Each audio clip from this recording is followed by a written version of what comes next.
The chaplain over at the senior living place where my mom lives asked if I would come and speak about Unitarian Universalism. I take whatever chance I can to speak about Unitarian Universalism as a little part of my own evangelism out there in the world. Chaplain Jody has already had a Buddhist and a rabbi share with the group, and when she heard from my mother that I'm a UU minister, she was excited to make contact. As common practice, when someone is a speaker, she asked for my bio. And so I pulled it off our webpage, and I was surprised to see a paragraph about my UU identity. Today is another morning where we're highlighting one of our new end statements. And so far, we've spent services delving deeper into the first four statements. They're chunky, and we barely touched the surface during those services.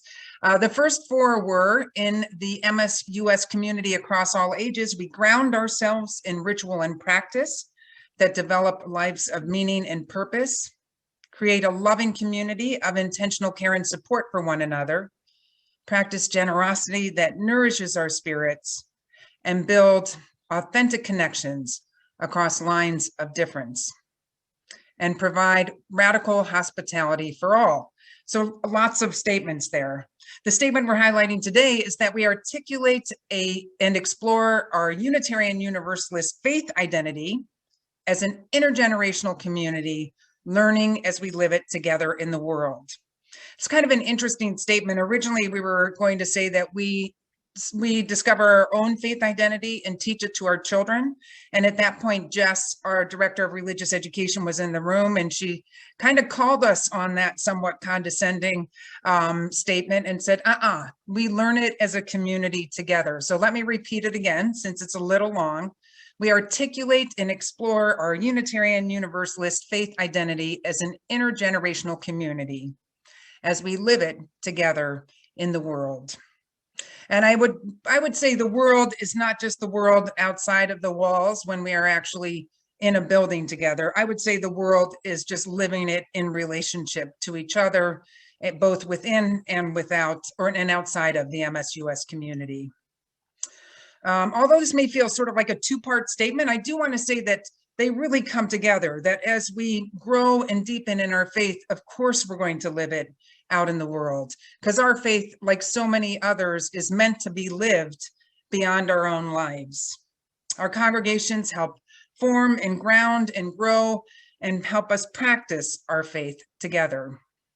So in my bio, it said that Reverend Laura's core of her UU identity comes from her membership and leadership at Unity Church Unitarian in St. Paul. That's where Linda and I raised our kids together.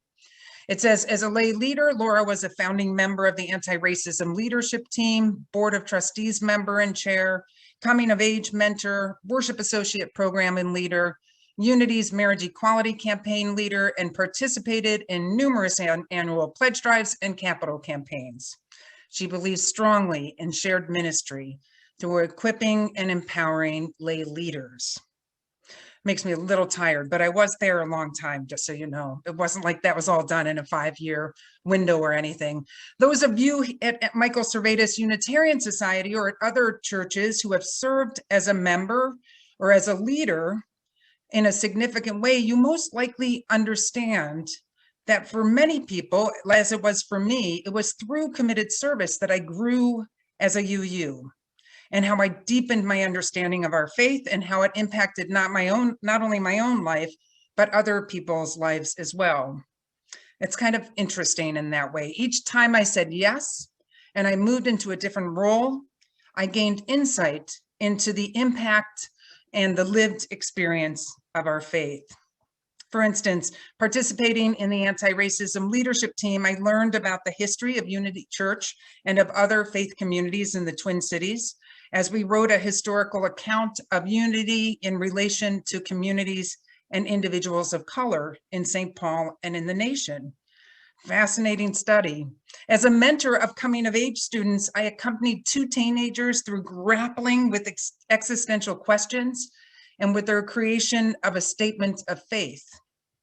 And through my time in the worship associate program, I learned about the rhythm of worship I challenged myself to find stories within myself connected to the topic of services that I participated in. I preached once each summer and discovered how sermons differ from a speech when it is dipped into the pool of theology and spirituality. And I learned how worship themes over there emerged from a group of congregants who spent hours in discussion about the state of the church and what were the best topics for a specific time at that church. I hope we'll move in that direction in the years to come. I won't continue with this list. You kind of get the picture. The more I grew, experienced, and learned within Unity Church's community, the more my church life informed my personal, my parental, and my civic life. This question of identity is quite multifaceted, especially when one chooses or is raised in a tradition that instead of holding one sacred text, honors a broad range of text, from poetry to the Bible to the text of our own lives. It may feel disorienting to be part of a faith that has recently been called out and called in by Black and Brown UUs, who have named past harms by our faith and have asked us to acknowledge the systemic white supremacy, which has marginalized too many people in our beloved faith for too long. We're in a time of change, of churning, of reckoning, of being called by love to live our faith in more mindful and courageous ways. I was reading about the history of the creation of the Unitarian Universalist principles. I might hold a program on that this coming month. I think it's sort of interesting. Currently, we have 7 guiding principles that we as member congregations affirm and promote. I see that Ben has posted them in the chat room. They're the principles that act as a moral compass for UUs, and they reflect our core values as people of faith. Reverend Barbara Wells Ten Hove describes our principles as not dogma or doctrine, but rather a guide for those of us who choose to join and participate in Unitarian Universalist religious communities. So they're really just a guide for us. I like to think of them as sort of those goalposts, the things that help us look up and imagine where we want to be and how we want to live our lives. For those of you who are new to Unitarian Universalism or have not read those principles, feel free to take a look at the chat because they don't necessarily stick in your head. At least they don't stick in mine. Daniel Harper is the religious educator in the Palo Alto Church. I had the opportunity to meet him once when my sister attended there. He wrote an article for religious educators who focus on the developmental stages of people as they go through faith development. In his article titled, you'll get a little sense here if you're new to Unitarian Universalism, we like long titles, it appears. The title is called Learning Types and Their Needs from Essex Conversations, Visions of Lifespan Religious Education. Daniel's thoughts and ideas helped me look at this question of identity in a more concrete and systematic way. So I'd like to spend a few minutes just on what he has written, and I hope you'll be able to see yourself and perhaps others who are part of our community and other UU communities as I share. I want to just say up front, because I know for me, sometimes when I hear definitions, I start to get anxious, like I got to remember what they're called. Don't worry about remembering definitions. Don't worry about any of the tasks that I'm describing. Just see if you hear something that resonates with your experience or your observations about forming a UU identity. So Daniel outlined 5 tasks, which he counts as rough markers of socialization. And by that, he means faith maturity or the depth of faith, that we are brought in, we are socialized into a faith community. He was noticing that it wasn't unusual to have a youth who was kind of further along in UU faith socialization and maturity than some of our adults. And he just sort of wanted to tease out, why is that the case? So here are the 5 tasks, and I'll go through them simply, and then we'll see if we can reflect on them a bit. Our children and youth, before I move into the task, I'm going to just give you a couple categories of people that Daniel outlined. Our children and youth are naturally seen as what we call new learners. So traditionally, they are in age-appropriate religious education classes with curriculum that's fitting into their developmental stages. But the truth is we have new learners who are adults, says Harper, and that they come in at least 3 different varieties. There's those who come from Unitarian Universalism, who come to Unitarian Universalism from other faith traditions. So you may have been raised Methodist or Catholic or Presbyterian or in a Jewish community, and he calls these people come-outers. They've come out of their past faith. Quite a few of us at MSUS fit that category. The task of these folks is to learn how to be Unitarian Universalist compared to the faith that you inherited or that you had found earlier in your life. And then he also says there's people who come from no faith tradition, and he calls these people come-inners. He says that similar to younger people in our congregations, come-inners need to learn how to do church and do religion. I remember this. I mean, even though I had been raised Catholic, I have to say it had been a huge period of time before Linda and I started to go to church. And I remember having to study during the services, like when do you stand, when do you sit, how do you get to the right hymn page, when do you lift your head, you know, all of those things. What is the responsive reading? Just sort of like, what are some of those motions and traditions and embodied practices when you're at church, learning how to do church. And then he said that there are those who stay with us for a while before they move on to another faith tradition, and he calls those pass-throughers. And I won't spend a lot of time on pass-throughers today, but I've known and loved and served several of them during my time at MSUS. So as I read these 5 tasks, I'm going to stay close to these tasks, but those are kind of the big categories of people who come into our church. The first task, he said, is to learn basic UU religious skills and learn how UUs do religion. So he says that one learns how to come to church once a week, what a worship service is, what a hymn is, that we get religious inspiration from a variety of books and from a certain set of words and so on. It's different than doing religion somewhere else. The second task, he said, is to learn what it means to be a UU. So to learn how to explore our faith tradition and our UU identity, he says, this task comes to mind first when thinking of the task of religious education. So just basically learning basics about our faith.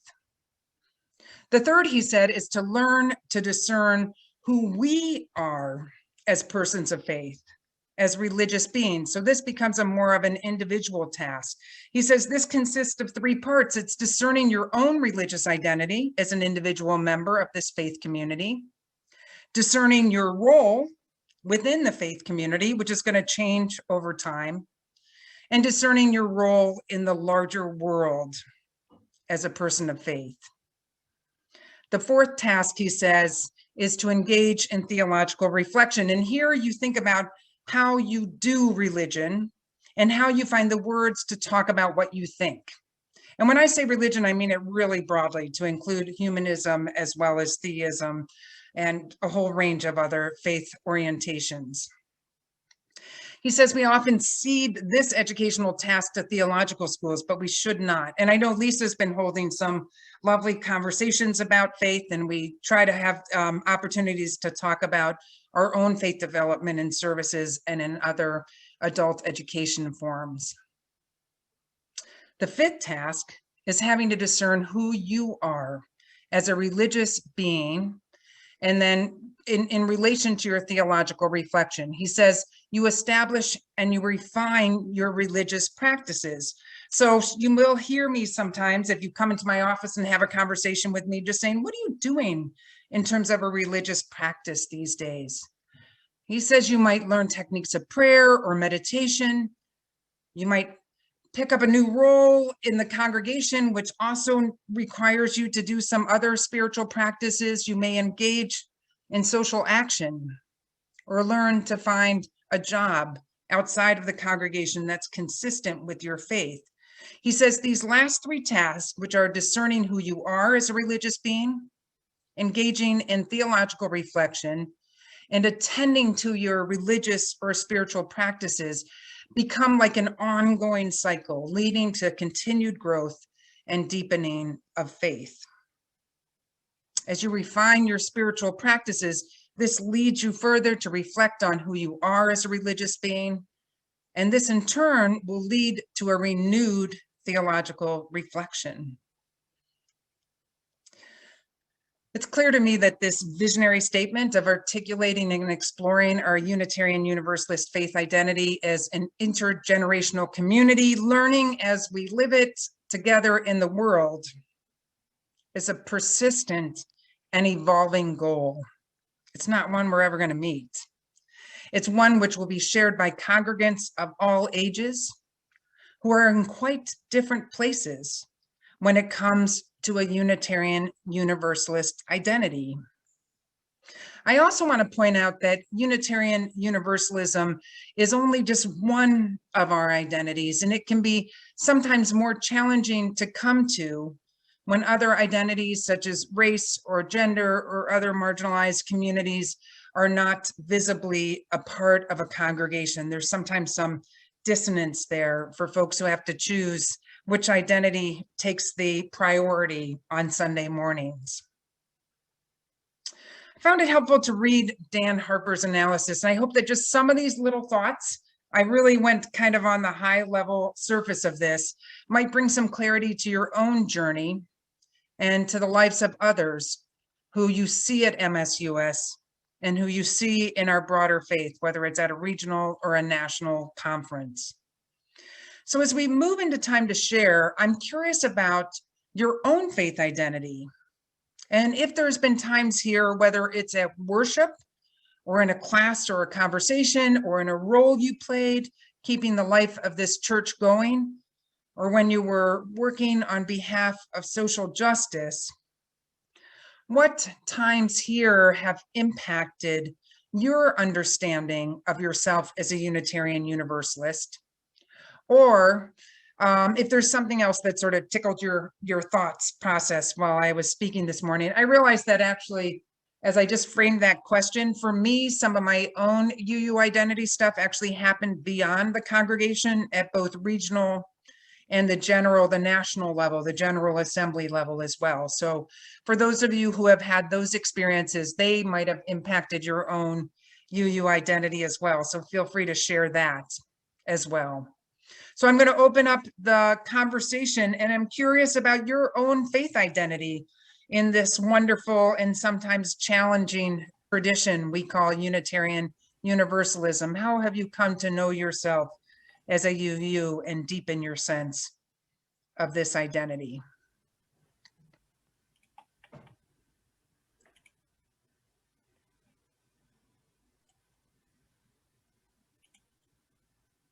I know there were numerous numbers of you who went to General Assembly a couple of years. So some of you may want to speak up just so we can know a bit about that. I see that does somebody want to read what Norma or Marilyn wrote? Sure. So Norma or Marilyn wrote, being at MSUS has really allowed me to feel that my own ritual is okay. The judgmental views of my previous faith. Is there more there, or did that stop there? That's all I see. Marilyn or Norma, do you want to? Yeah, this is Marilyn. I'll finish the thought. It basically is that you know, as humans, it's like ingrained in us to be judgmental. But I really felt like there was like a competition at previous faith, you know, or the other flip side for me was that if you don't believe as I believe, then you don't belong. Mm-hmm. And I don't feel that way at MSUS. Thank you. Hopefully our congregations can be places where not only do you not feel the judgment, but that you feel curiosity from others who want to better understand how that has meaning for you and what it has done for your life. Because I think it's through those conversations that we learn so much. I see Katie. Go ahead, Katie. I can definitely would place myself as a come-outer in that little scheme. How to be UU compared to my history, which was I grew up as a Catholic and spent 40 years trying to figure out how to fit in there. And and didn't. Anyway, there was a moment. So I was an active participant at MSUS for something like 7 years before becoming a member. And I think that part of a reason for that was this transition of figuring out how to kind of leave behind, in a sense, the faith I grew up in, and really embrace this community and this faith. And I'm not quite sure what flipped the switch, in a sense, but there was kind of a moment where I was like, yep, it's time. I feel like I can become a member. And the difference in being participating and a member is sort of twofold. There was both a greater obligation in some ways to serve the congregation differently, but it was also a point that I felt more willing to take on roles that I would have in the past, be like, that's a little too hard, I'm not going there. And so anyway, that's something I recognize. Thank you, Katie. I appreciate you articulating your evolution in this area. It's really helpful. I see Ali's hand. Go ahead.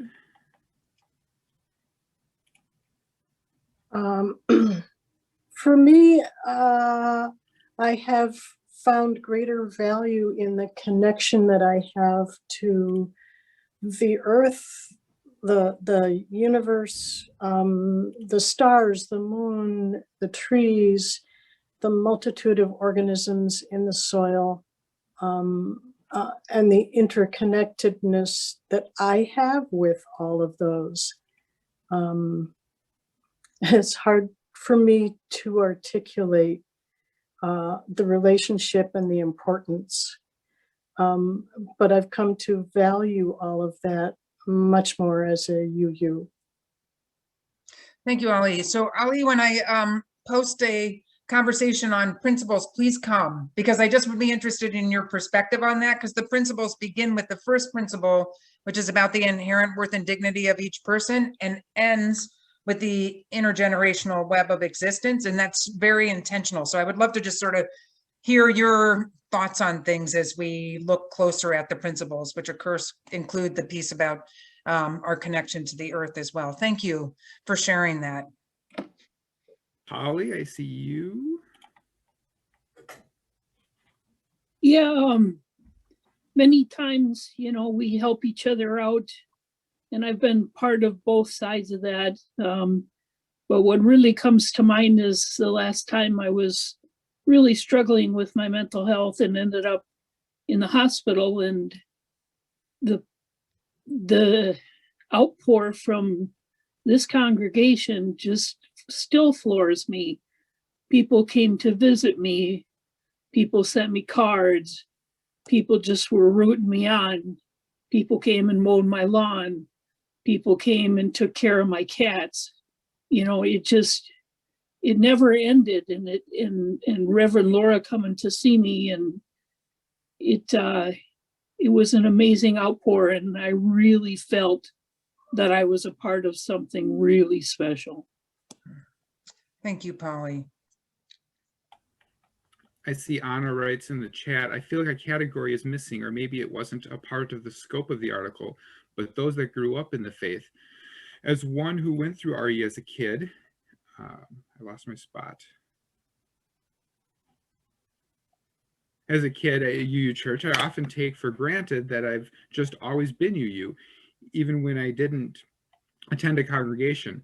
But if you ask me how I define that identity as an adult, I'm not sure that I could tell you.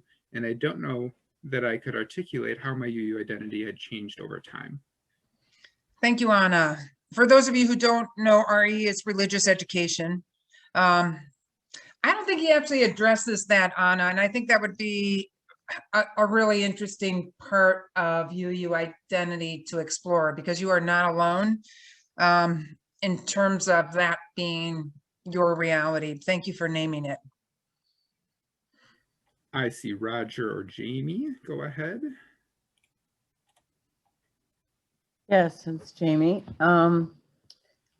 When we are also members of First Unitarian in Minneapolis, and we attended there for many years. We met and married there. And and still belong. And I felt like something was missing. I learned a lot about being a Unitarian Universalist there and our history, etc. But I felt like something was missing. It wasn't until I came here and I don't know, somehow the church and the congregation had an intimacy to it. You know, so when I would go to church, that would feel more intimate. But I didn't really learn how to connect with my own sense of spirituality until I went to Covenant Group. Mm. And that's where I really, really developed it and learned how to get in touch with it. Jamie, will you just do a brief description of Covenant Group? Because that might be something that folks don't know what it is. Yeah. Well, sometimes it's called small group ministry. So it's a group that can be either short-term or ongoing. Ours is ongoing. And it's gone on since Reverend Lori Bushbaum was here. And we explore different topics.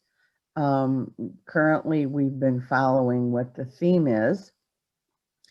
And yesterday we talked about beloved community. And I have to say that, and I'm one of the co-leaders along with Loris Young. And I have to say that I thought that we had covered this sufficiently, particularly on the second Saturday, where we had 3 or 4 speakers about beloved community. But in preparing materials for it, for Covenant Group and so forth, we had such a deep discussion about it, I think, and I had new insights about it from hearing from others and doing the very, very brief readings that we do during the service or during the meeting. So, and we meet on the third Saturday on Zoom, on the church Zoom at 10 a.m. If you're interested, you could contact Reverend Laura or me, Jamie Hubbard, or Loris Young. I do think, thank you so much. I really appreciate that, because I do think that some of the smaller group things, whether they're one time or multiple times or ongoing, are ways to kind of go deeper into different themes and topics and exploration. So thank you, Jamie. Yes, and we welcome people who would like to join us. All right, I see Elizabeth Strootman. I wanted to piggyback on what Polly was saying. That support of each other is, it's the heart of UU and it's the heart of MSUS. We don't look to a higher power for the authority to do. We are here to support the agency of one another, and it's up to us. We are the heart, we are the energy. Thank you. As Kate Braystrup, who is a UU minister who wrote a couple books several years ago, wrote "God is in the Brownies," which is basically like as we do our religion, it's what we bring to one another, how we care for one another, where we see that sort of holiness, that spiritual connection, that interconnection. And I always love that perception of that's how we bring whatever that is, whether it's humanism or love or God or whatever it is through the way we are with each other and in the world. Ben, does that look like that's it? I see Janice Sandcott. Okay, let's do Janice and then we'll close it up. I'm Janice, and what MSUS has done for me was allow me to explore. Growing up, I was raised by a mother who read the Bible. We occasionally went to a Lutheran church of some kind, but by occasional, I'm talking once a year maybe, or once every 3 years. then I married a Catholic, and when our daughter was born, we joined the Catholic Church. And we were with them for, I don't know, 10 years, something like that. Then we kind of went back to nothing. But the takeaway that I had from that was that they were talking at me. They weren't talking to me. It was more of a top-down thing. And I don't mean that as a top-down male versus female or this or that. It was top-down, the church's viewpoint toward me. When we joined MSUS back in the mid-1990s, we were lay-led, and we had a different service or type of service or speaker every single week. And what that did was give me a smorgasbord of things to think about. And that was the kernel for me for coming back, but more so it was the community and knowing that each of those different services was speaking to a different person at that time, which meant that I was sharing a congregation or in a congregation that had a diversity of viewpoints. And for me, that was the best thing ever. Thank you, Janice. We'll close out just with Polly's, final hurrah, which is, she said, if God is in the brownie, then Kathy Burek has the best God of all. Kathy Burek, for those of you who don't know her, is the maker of perhaps the best brownie many of us have eaten. So thank you, Polly. Let's move on to our closing hymn.